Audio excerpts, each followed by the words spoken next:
With bread making, this naan is a great way to get started. It doesn't require a ton of ingredients, it has a pretty quick rise time, and the cooking method is really simple. So this should be a pretty quick one, not to mention that it's super delicious, so I'm sure you'll be hooked as soon as you make it for the first time. So to make this naan, we'll just start by mixing together our dry ingredients.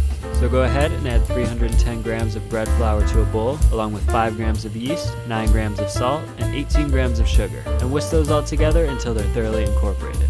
In a separate bowl, combine 6 ounces of warm water at about 100 degrees Fahrenheit with 14 grams of olive oil and 42 grams of yogurt with at least some fat content. You don't necessarily have to use full fat yogurt, but for the best results, just avoid using non-fat. Whisk those all together until they're thoroughly incorporated. Then just slowly add the wet ingredients into the bowl containing the dry ingredients as you stir everything together. I like to start off by stirring with a fork and then transition to using my hands as the dough starts to come together.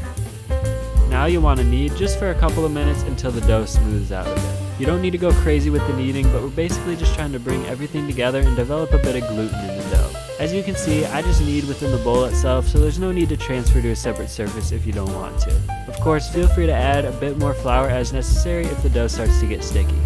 Once the dough has smoothed out a bit, just leave it in your bowl and dust it with a bit of flour to prevent it from sticking. Then just cover it and let it rest for about 60 to 90 minutes until about doubled in size.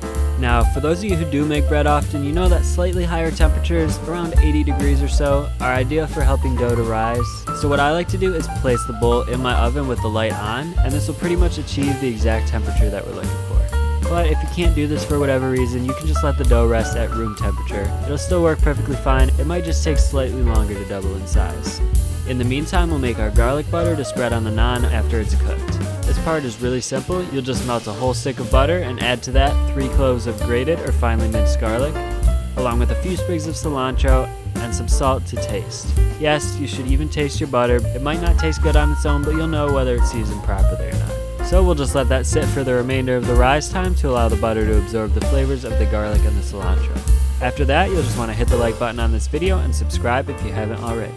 Now, once your dough has doubled in size, just remove it from the bowl onto a lightly floured surface and roll it into a log, which you can then divide up into 6 equal-sized pieces using a bench scraper.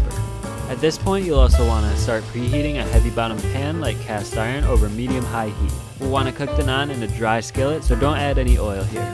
Roll each piece into a ball as best as you can, rotating them like so to fold the edges underneath. Now just get out a rolling pin and roll out each piece to a thickness of about 1/4 inch.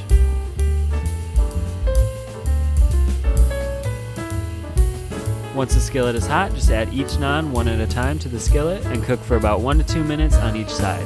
As the first side cooks, you'll see some large bubbles start to form, which is an indication that it's ready to flip. Obviously, just feel free to use your discretion here. If you like it a bit more charred, you can let it go longer, or if not, just cook it till it's lightly browned on each side. Immediately after you remove the naan from the skillet, brush it with your garlic butter and allow it to rest for at least a minute or 2 to absorb the flavor of the butter, and also to let it cool a bit. Keep in mind you can always remelt the butter in the microwave if it's solidified by the time you get to this point.